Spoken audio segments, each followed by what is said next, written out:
Tem receitas que impressionam e tem aquelas que emocionam. E do episódio de hoje é uma dessas.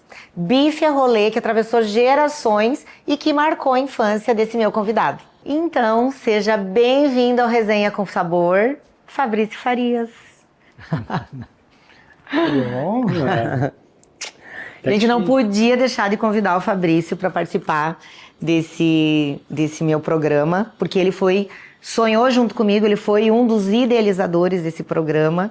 E também eu quero que as pessoas conheçam um pouco da história, que é uma história muito bonita, de um super empresário, que o que vocês veem hoje é uma pessoa empreendedora, um empresário, mas que não conhecem a história que o Fabrício tem para contar. E aí, enquanto ele cozinha aqui e prepara essa receita deliciosa, que remete muito à infância, desde que a gente se conhece, eu já sei que o bife a rolê, já estou entregando a receita aqui, é algo muito afetivo para o Fabrício, é algo que remete muito à infância dele.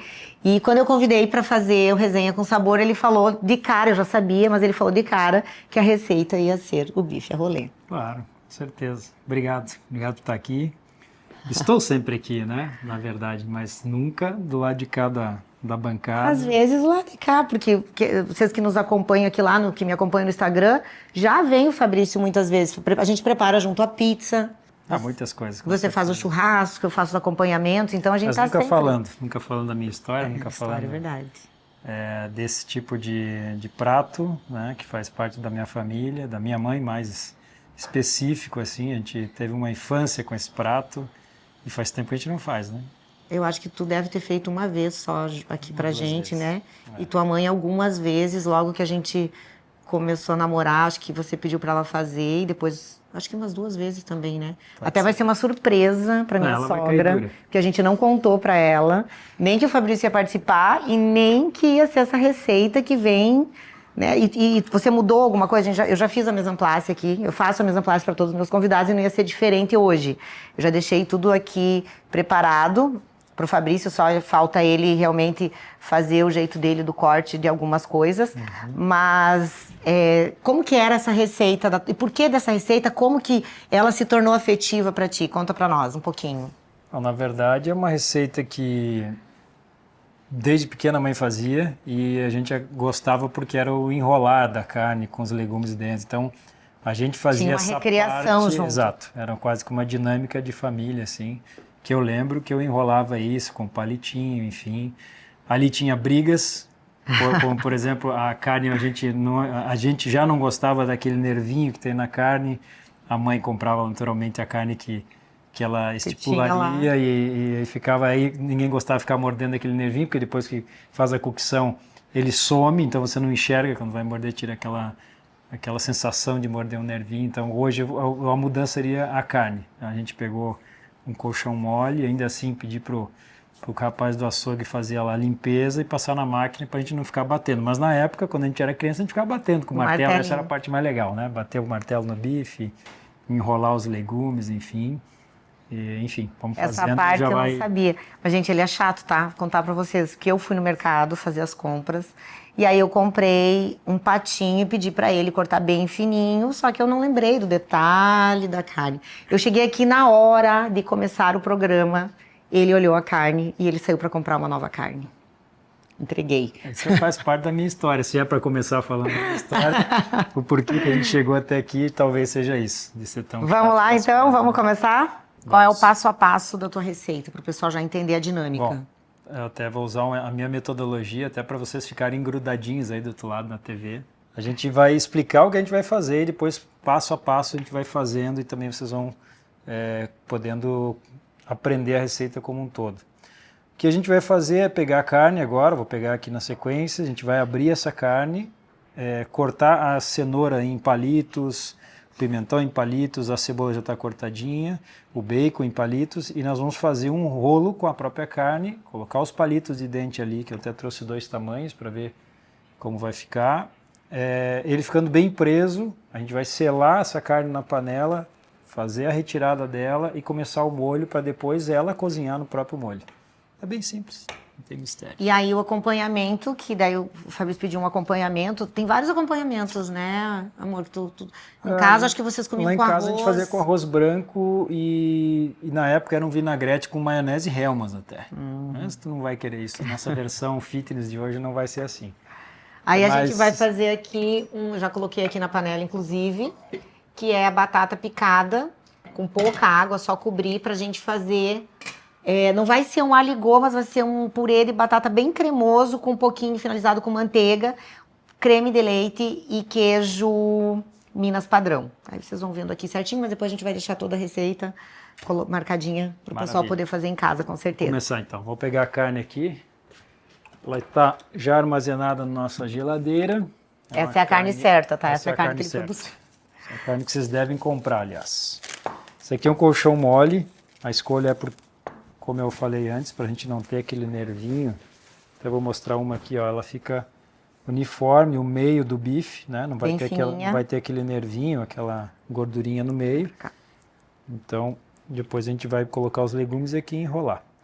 Vamos deixar a carne aqui separada, vamos fazer os palitinhos da cenoura. Até inclusive a cebola aqui, na verdade eu cortei-a bem pequenininha só para saltear e colocar no prato, não cortei para colocar. Tá, então vamos começar a contar essa tua história, que eu já conheço, mas eu tenho certeza que o pessoal vai gostar muito de saber um pouco quem é o Fabrício, né? A minha história você já sabe muito aqui, a gente já contou a nossa história de como a gente começou, como a gente casou, como a gente namorou, mas a gente nunca conta a história do empresário, do empreendedor, dessa pessoa super visionária que eu admiro muito, que eu tenho a sorte de ter do meu lado. Vou começar a rasgar cedo agora. Mas eu acho que é legal eu quero saber, eu acho que tem muita história antes, desde a vinda do Fabrício de Chapecó para cá, da família, né? A história dos avós, enfim, que é muito bacana também, mas aí é muito longo tudo isso. Vamos direto ao ponto de quando que você entendeu qual que era a tua missão, assim, de empreender, enfim, quando que deu estalo para o negócio, assim, me conta isso. Eu acho que teve várias batidas de chave, assim, né, de me tornar um empresário. E eu sempre atribuo isso às pessoas que eu conheci. Eu acho que a gente é a prova viva de chegar até aqui através de relacionamentos e de praticar o bem, enfim, entregar mais do que foi contratado. Essa é muito uma base assim que a gente gosta muito de fazer. E a batida de chave foi conhecendo as pessoas certas. E teve algumas que foi uma transição de ser vendedor, que eu era na época, um representante comercial da área de calçados, que é o Paulinho, que vai assistir com certeza vai lembrar, o Paulinho da Boteiro. É um cara que mudou bastante a minha vida. E depois eu tive mais uma pessoa que foi o Valmir Maran, né, que tem uma empresa de loteamento. Ali a gente migrou para o entendimento do que é ser empresário, de fazer parcelamento de solo, loteamento, enfim, aprendi muito com essas pessoas. E ali eu comecei a desenvolver essa mentalidade de comprar as áreas, fazer o loteamento, parcelamento de solo, trazer parceiros para construir ou mesmo a gente fazer. E depois teve um empresário também do segmento de calçado que me colocou numa condição de fazer meu primeiro empreendimento, né, que foi o empreendimento de logística, que foi um projeto que até hoje é inovador, muito poucas pessoas ainda fazem, é um projeto bem específico, na qual me dediquei durante todos esses anos, que é fazer galpão de logística para alugar e tornando alguns investidores até aposentados, que essa era a nossa linha de pensamento. Então, basicamente muito começou legal assim, essa história, né? Porque na época, quantos anos atrás que foi isso? Que foi o primeiro galpão de logística? Em 2010 foi a primeira aquisição, na qual a gente conseguiu fazer alguns investimentos e depois as construções, formando parcerias, seja com os inquilinos, e seja nessa com os época investidores. não existia tantos, né? Não existia tantos galpões assim, né? Não era tão... Ainda era uma demanda muito grande. E aí por isso quando eu falo muito que o Fabrício é muito empreendedor, visionário e sonhador também, sonha, e os sonhos dele, ele corre atrás para que se concretizem de fato, é por isso, porque realmente nesse período, às vezes falar de algo assim era até, principalmente para o nosso círculo de amizades, parecia loucura, né? Então é um exemplo realmente, por isso que eu queria muito que ele contasse essa história aqui, porque às vezes a gente vê agora como está e não imagina todo todo o antes, né, de como foi a construção de tudo isso, né, que é muito bonita também a história. Sem dúvida. Eu vou contando aqui um pouco do prato e a gente vai continuando as histórias. Não tem que botar sal e pimenta agora, não? A gente vai fazer no molho por cima ali, tá. não tem, pode ser por cima depois, né, no próprio molho, porque ele vai cozinhar um tempo com o molho mesmo. Tá, não vai então já vou ligando a panela aqui. Isso, já vai fazendo aí. Aqui eu estou colocando um pouquinho de cada de legumes aqui. Vamos ver se a gente consegue enrolar dessa maneira aqui, ó. Vamos tentar. A primeira enrolada aqui talvez não fique tão firme e a gente tenha que retornar e tirar um pouco. Né? Vamos tentar fazer bem cheinho mesmo para ficar com bastante recheio. Depois a gente tira um pouquinho da borda, não tem problema. E aqui às vezes sobra um biquinho da carne, ó.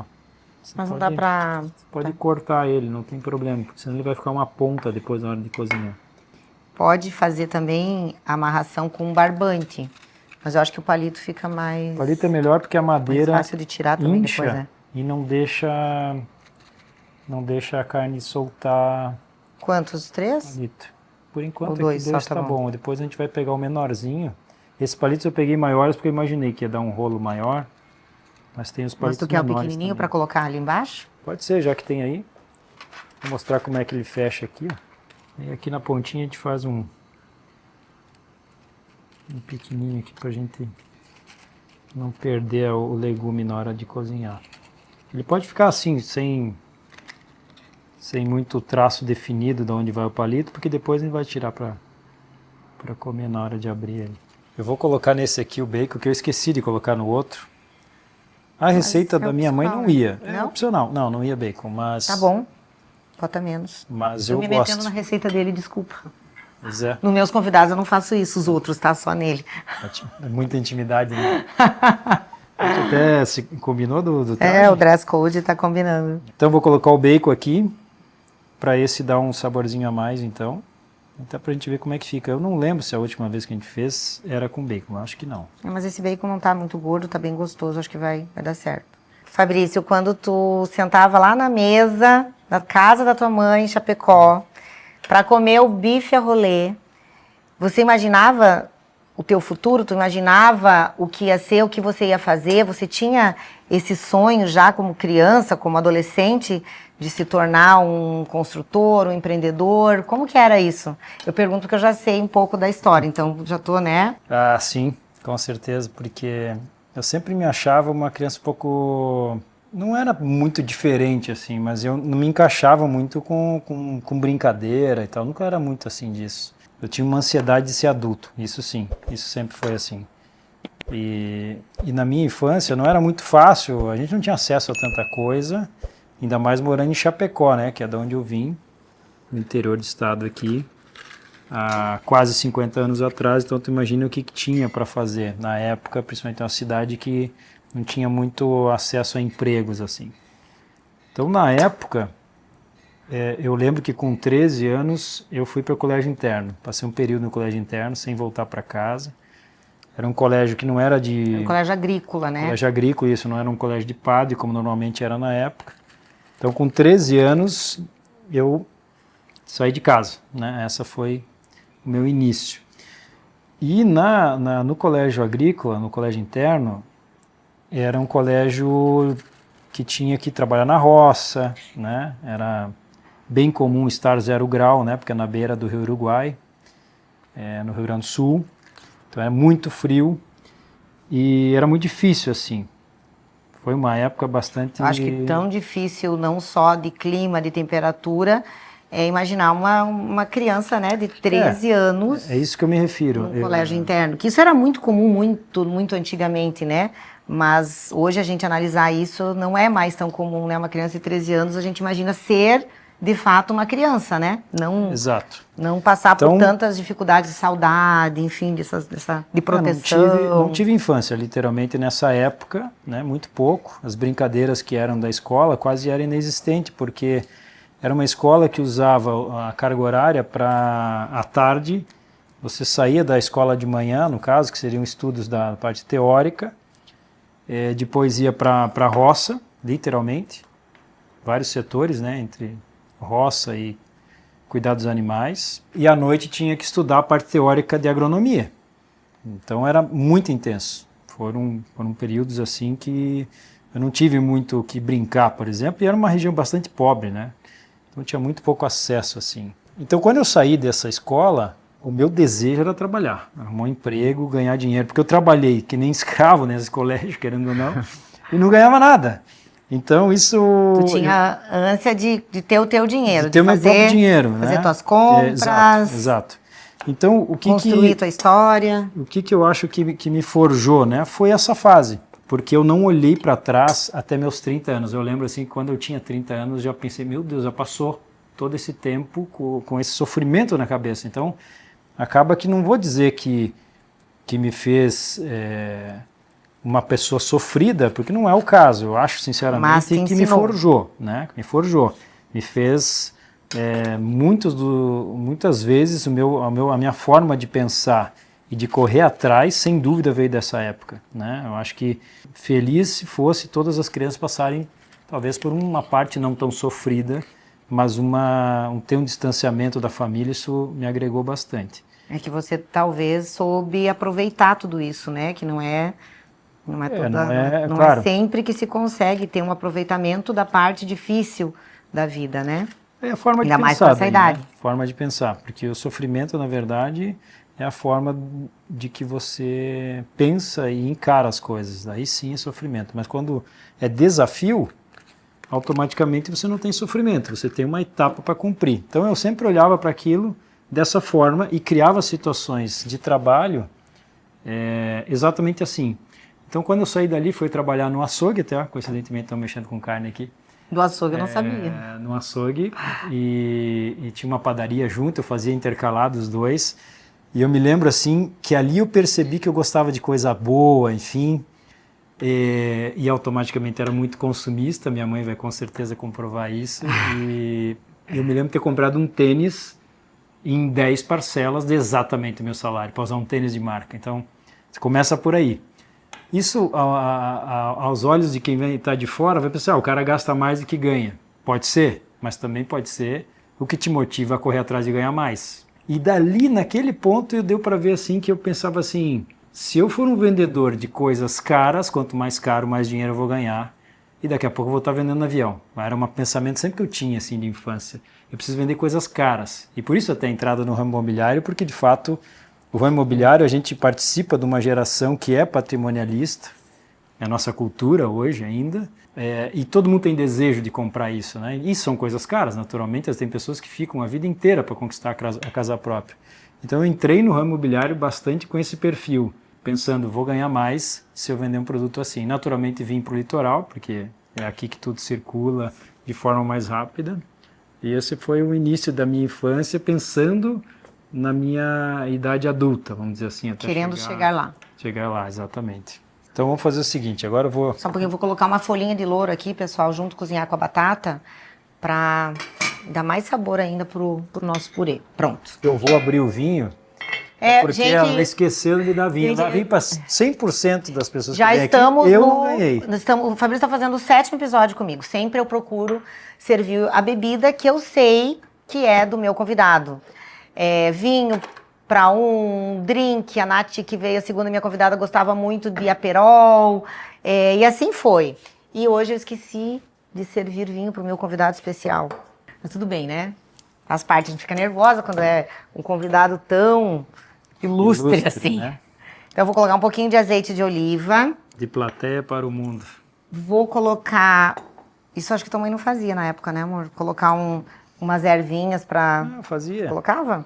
Talvez não tinha acesso a algumas delas, mas fazia. Colocar um pouquinho de tomilho. Louro eu lembro bastante alecrim. que eu colocava. Eu amo muito tomilho, né? Vocês já sabem. Vou colocar junto aqui, porque na hora de selar ele vai dar mais sabor ainda. A panela já estava um pouco quente. Uma coisa que eu sempre falo aqui nas minhas preparações é que quando a gente vai selar uma carne, ou qualquer proteína, é importante, ou mesmo dourar a cebola, o alho, é importante que a panela esteja bem quente. Então, já fiz isso, eu já deixei ela bem quente. E agora a gente vai colocar... Quer colocar um pouquinho de sal antes aqui no... vou dar uma temperadinha com sal e pimenta. Salzinho. Depois a gente pode acertar no molho também, né? Não vai ter problema. Dá uma giradinha pra mim. Amor, deixa eu te falar uma coisa que eu lembrei agora, que eu sei de uma história que tu não contou aqui. Que eu sei que esse teu gosto pela cozinha já vem de antes. Quando você estava lá, aquela história de que quando você estava lá no colégio interno, você estava na roça trabalhando, e aí o Ela pessoal... quer desmoralizar. Eu já sei até o que ela vai contar. E aí ele muito esperto, Saúde. muito esperto, ele não queria ficar lá, trabalhando lá no frio, na roça, aí ele conseguiu um emprego dentro Não, da troquei a grade da de escola. trabalho da roça pela cozinha, porque ninguém queria trabalhar na cozinha. Tinha aquela coisa, porque quem trabalha na cozinha é porque joga no outro time, enfim. Só que era muito frio. Quando chegava no inverno, eu sempre gostei de cozinhar, enfim, e ajudar as cozinheiras na cozinha. E aí tu tinha que fazer parte desse time e depois servir, né, na bancada, porque era bandejão, servir todo mundo. E eu só podia comer depois que servisse. E aí todo mundo passava e tirava onda, claro, com certeza. Era o único homem que ia para a Não, cozinha. daí essa parte, você saiu do colégio interno, veio para Santa Catarina, começou a trabalhar. E quando que tu entrou no ramo imobiliário? Como é que foi essa transição? Eu entrei no ramo imobiliário quando eu saí para representante comercial na época, devia ter 18, 19 anos, não sabia nem dirigir direito. É natural que um dia tive sucesso ao ponto de comprar o primeiro apartamento. Quando eu fui comprar meu primeiro apartamento, eu percebi que o corretor de imóvel da época tinha um perfil de ficar sentado na cadeira. Ele não tinha um perfil de sair, nem fosse levantar, ficava escutando muitas vezes, não ia de prontidão mostrar atrás. E eu percebi que aquilo me chamou muita atenção, porque todas as imobiliárias eram assim. Naturalmente eu pensei, esse é um ramo bacana, porque se eu vendia sapato, saía para regiões longe, muitas vezes assim, 100, 150 quilômetros, sem saber se o cliente ia comprar. Eu já ia, eu imaginava, se eu fizer isso no imóvel, vou ser o primeiro a fazer isso. Então, claro, eu não fui corretor de imóveis, né? Eu fui já de momento, virei uma empresa de imobiliária, na qual eu comecei a praticar isso com o meu relacionamento que eu já tinha no estado.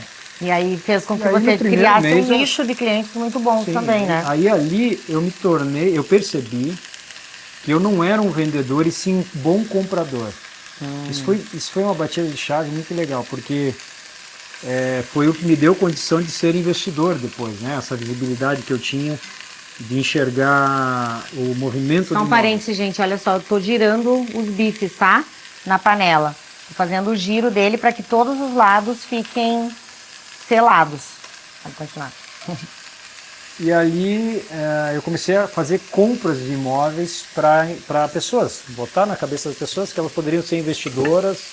De alguma forma a gente montou um grupo de investidores de forma bem amadora. E foi ali que a gente criou um novo produto, um novo negócio.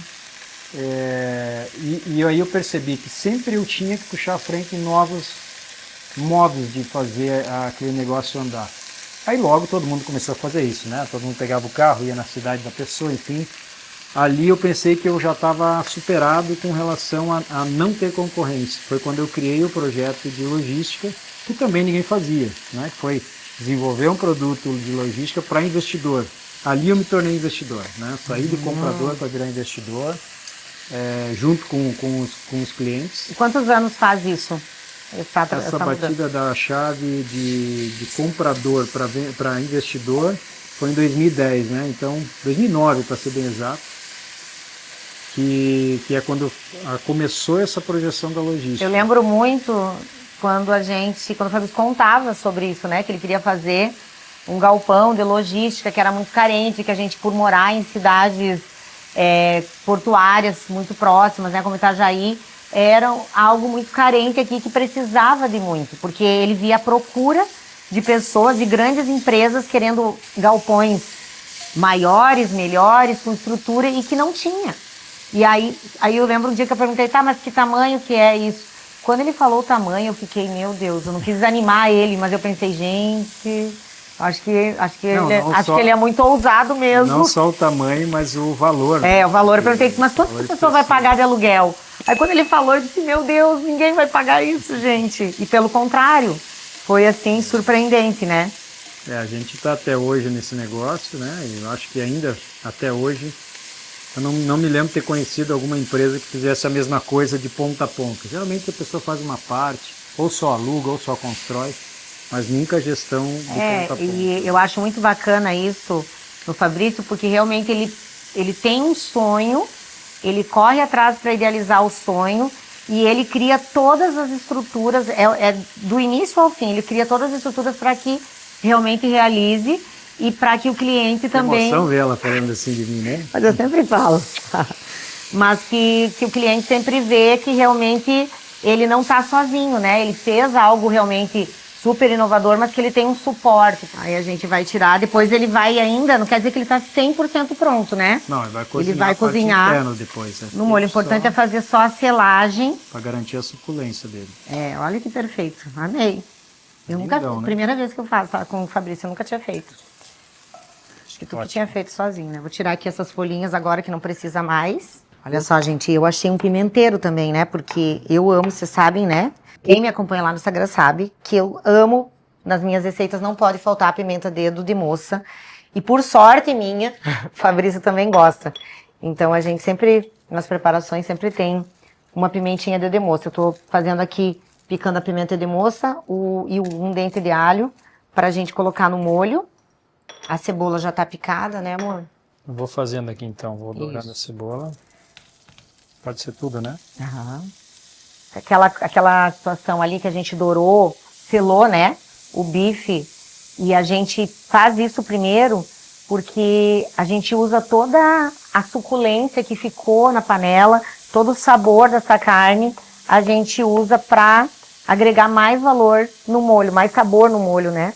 E é isso que a gente tá fazendo agora. A panela tá com toda aquela sujeirinha que fica embaixo, mas que só tem sabor nela. Aqui dentro, gente, olha só.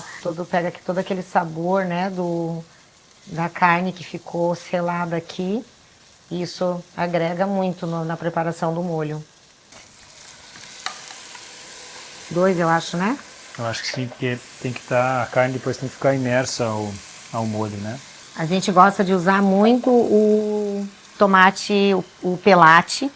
E outra coisa que eu gosto de colocar muito é esse triplo concentrado pomodoro, que é um super, super concentrado do tomate. Então, também é bem natural isso, né? E olha só a cor dele. E agrega também muito sabor. Pronto. Aqui vamos colocar umas ervinhas cozinhar. Depois a gente tira essas ervas, não precisa ficar no molho. A gente só quer que ela dê bastante sabor aqui. A gente só quer que ela realce isso. Colocamos as ervinhas, o louro. Tu prefere colocar vinho ou limão? Eu tenho os dois aqui. O que você prefere colocar? Acho que vinho. Vamos colocar um pouquinho de vinho tinto. Vai ficar melhor. Um cálicezinho de vinho. Depois a gente ainda pode colocar uma raspinha de limão siciliano no finalzinho. E aí só deixar cozinhar, né? Deixa cozinhar um pouco. E daqui a pouco, antes mesmo de terminar o molho, a gente já coloca a carne para ela ir pegando sabor. Só dar uma esquentadinha nele. Tá, enquanto isso eu vou finalizando então o nosso purê de batatas. Eu vou tirar aqui o louro que cozinhou a batata e vou usar esse esmagador. Às vezes eu gosto de fazer essa batata aqui até com casca mesmo, porque fica bem gostoso, né? Mas aqui a gente tá fazendo ela sem casca. A Aline também estava fazendo faculdade de gastronomia, então começamos a desenvolver um interesse em fazer viagem de gastronomia com vinho. E isso foi durante uns 5, 6 anos viajando para esse fim, né? Ali teve um desejo nosso em comum, né? De fazer um empreendimento na Serra Catarinense. Na época a gente sempre pensava em Urubici, chegamos a ver áreas lá, tudo, para fazer um hotel boutique com algumas cabanas ou casas, e aí praticar o que eu já tinha aprendido no decorrer do tempo dentro do ramo imobiliário. E esse desejo acabou que a gente acabou migrando para Rancho Queimado, né, que é a cidade que, por pesquisas, desenvolvemos um projeto que só se adequava em Rancho Queimado, né, um produto um pouco mais robusto. Isso, né? gente, há 5 anos atrás. 5 anos atrás. 5 anos atrás, quando foi comprada essa área, né? A gente adquiriu uma fazenda para fazer um projeto, em conjunto com um grande amigo que por coincidência nós conhecemos em Urubici, né, que é o Dani e a Simone, e que quiseram entrar junto conosco nessa. Naturalmente foi um negócio muito maior do que a gente imaginava. Hoje é um bairro planejado, na qual a gente, um dia, acordamos com uma ideia de fazer uma pista de esqui indoor. Naturalmente não era do tamanho que está hoje, mas por motivos óbvios, né, a gente tinha área para isso, começamos a desenvolver e começamos a viajar com motivo de esqui agora, né, viramos esquiadores aí, por osmose. E hoje, então, tudo que a gente viajou e percebeu fora do Brasil, eu diria que esse projeto é uma grande referência das nossas viagens, seja gastronomia, seja experiência de vinho, de esqui, de hotelaria, e principalmente depois da pandemia isso ficou muito mais latente, essa necessidade de conexão com a natureza, todo mundo começou a subir a serra, que até então não tinha acontecido, e hoje é nosso desafio. Talvez seja o projeto da vida, né? Com certeza. E é muito interessante porque no início, como o Fabrício falou, esse projeto ele foi sonhado em algo com uma magnitude menor. Agora já está na hora de colocar a carne no molho, né, os bifes. Vou colocar aqui, vamos ver se só esse molho já comporta, se a gente tem que botar um pouquinho de água para dar uma cozinhada melhor neles. E aqui ele deve ficar mais uns 10, 15 minutos aí, acredito eu. Aproveitando que está aqui, ó, o ponto do purê, olha só que lindo. A gente só acerta sal agora, um pouquinho de pimenta do reino e é um super acompanhamento. Enquanto eu vou, aqui eu vou fazer só nem estava nos planejados, mas eu vou fazer só para dar um verdinho a mais na preparação, eu vou selar aqui na manteiga com um fiozinho de azeite de oliva, como é que é o nome disso aqui mesmo? Ervilha, simples assim. Ervilhas e uma cebolinha, umas pétalas. Eu peguei aquela cebolinha pequenininha e cortei as pétalazinhas dela, só para dar também uma selada aqui. E vai ficar bonito na preparação do prato. Então, um azeite de oliva, um pouco de manteiga. E aí a gente já começa colocando a cebola. Amor, conta aí, enquanto eu faço essa parte, que eu acho que vale muito falar, do porquê da escolha, né, de Rancho Queimado. Que normalmente a gente fala da Serra Catarinense e Rancho Queimado começou a ter uma ascensão recente agora, né? 2 anos atrás que a gente ouve muito mais falar de Rancho Queimado. E essa decisão de ser Rancho Queimado veio há 5 anos atrás. Na verdade, foi com base nas pesquisas de mercado, quando a gente fez uma ideia do que ia ser o produto e o tamanho que ele ia ter que ser, naturalmente, você tem que prever quem é o teu cliente, de onde ele vem, qual é o ticket médio que ele está acostumado a gastar, enfim, tem vários pontos na pesquisa. E logo acusou Rancho Queimado pela proximidade de Florianópolis, né? Dá mais ou menos 1 hora de Florianópolis, 1000 metros de altitude, onde está o terreno, a 1 hora da praia. Então é um negócio que é determinante isso também para fazer um produto melhor. Eu iria dizer que Rancho Queimado, claro que não com a visão empreendedora, né? Que eu não vi nada disso, perto de Florianópolis ou nada. Quando eu cheguei em Rancho Queimado, eu senti a questão da beleza da cidade, da organização, das ruazinhas, da cultura. Isso, da cultura. Isso me chamou muita atenção. Quando a gente visitou a primeira vez, porque normalmente a gente passava reto o Rancho Queimado e ia para frente, Urubici, outros lugares lindos da nossa serra. Mas nunca entramos em Rancho Queimado. E aí, quando eu me deparei lá com aquela feirinha no domingo, no sábado e no domingo, feirinha artesanal dos produtores locais, tudo muito organizado, tudo muito limpinho, muito cheio de florzinha, qualquer coisinha, qualquer casa naquela entradinha da cidade, uma florzinha, uma organização, a casa pintada, tudo arrumadinho. Isso foi, no meu ver, o que mais chamou atenção. Por exemplo, a Única, né, a cervejaria que a gente nem conhecia muito da história e depois a gente foi entender o quanto eles batalharam para chegar onde eles chegaram, buscaram conhecimento, ser premiados. O azeite de oliva ganhou prêmios agora recentemente, vem ganhando ano a ano e agora recentemente ganhou prêmios nessa última competição fora do Brasil. E assim vai, né? É muita história e, claro, o povo nos abraçou, porque isso, querendo ou não, você se motiva a fazer o que a gente está fazendo bastante pela população, que vai gerar muito emprego. É um legado não só nosso agora, é do governo municipal e estadual, porque você cria um produto disruptivo a tal ponto que vai chamando atenção e tendo apoio de todo mundo. E é o único jeito disso de fato vir a se concretizar, né? Porque sozinho não se faz nada, sem dúvida nenhuma, né? Acho que a gente começou falando disso, a gente é a prova viva de como a gente chegou até aqui com bons relacionamentos, com escolhas certas, né? Com quem se relacionar, enfim. Eu acho que nós dois temos muito isso, de fazer o ambiente, vamos dizer assim. Eu acho que o ambiente sempre vence, né? Quase a nossa ervilha, tu falou de mim, que eu era enjoado, ou melhor, um adjetivo seria o capricho, né? Mas você é igual. É o que mais me chamou nela quando a gente resolveu ficar junto. Mas a resenha é sobre você, não é sobre mim. Ah, mas tem que falar de você. Ninguém vem aqui falar dela. Eu sou o único que posso ter esse espaço no programa para falar de você um pouco.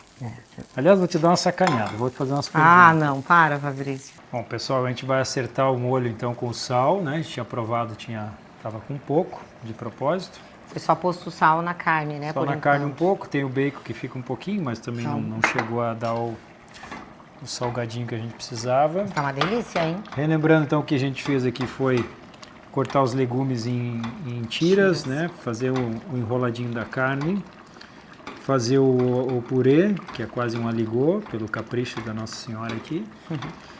E o elemento surpresa é o acabamento final aí da parte crocante, um pouco do crocante em cima, que é a ervilha com cebolas.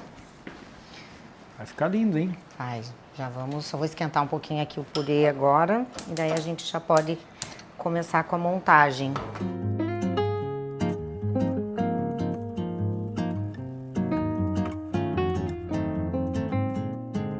Vamos para a montagem, então? Vamos. Vou montar o primeiro, ver se tu acha que vai ficar bonito. Tu que é a sim, com chefe. certeza.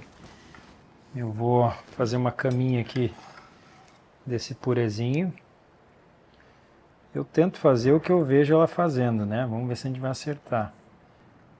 Vou botar a carne aqui, ó.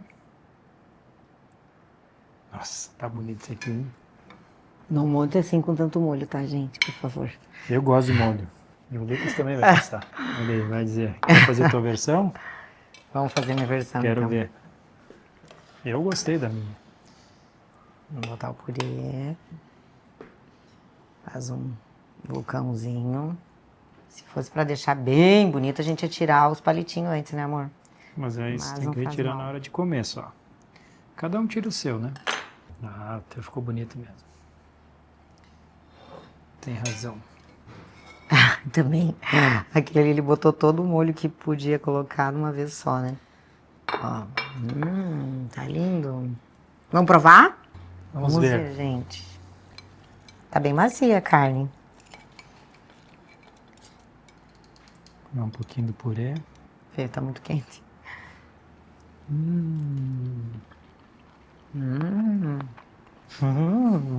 Nossa, o bife tá espetacular. Como os legumes dentro deu muito, muito sabor pra carne. Muito veio na mesmo. memória o que realmente, Como era? como era. Veio memória afetiva. Se tua mãe comesse hoje, o que que ele ia dizer? Ia dizer que é melhor o nosso do que o dela, né? Ai, tadinha. Mas muito bom. Vamos começar a fazer mais vezes isso. É uma receita muito fácil de fazer. Aqui, claro, a gente demora um pouco, né? Porque vai conversando e tudo mais. Mas é uma receita fácil. E principalmente ela se torna muito saborosa porque ela tem uma história afetiva, né? Que eu acho que isso é o mais legal de tudo. Aqui no programa eu sempre procuro, quando eu convido, eu sempre peço para que a pessoa diga a receita afetiva dela. Ou a receita que lembra a família, ou a receita que a mãe fazia, o pai, o avô, ou aquela receita que marcou algum momento especial da vida da pessoa. Então eu fico muito feliz de quando realmente vem uma receita que tem uma história muito legal, assim, de que passou anos, né, junto na família. Eu falei no início que atravessou gerações, porque de fato eu sei que é verdade, que realmente é a receita da história afetiva do Fabrício.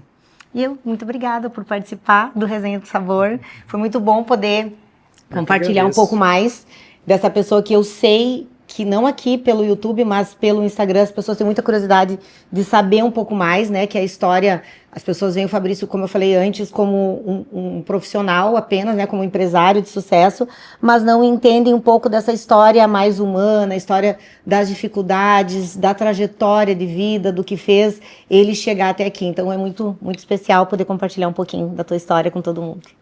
Parabéns pela receita, ficou lindo. E eu de participar. E deliciosa.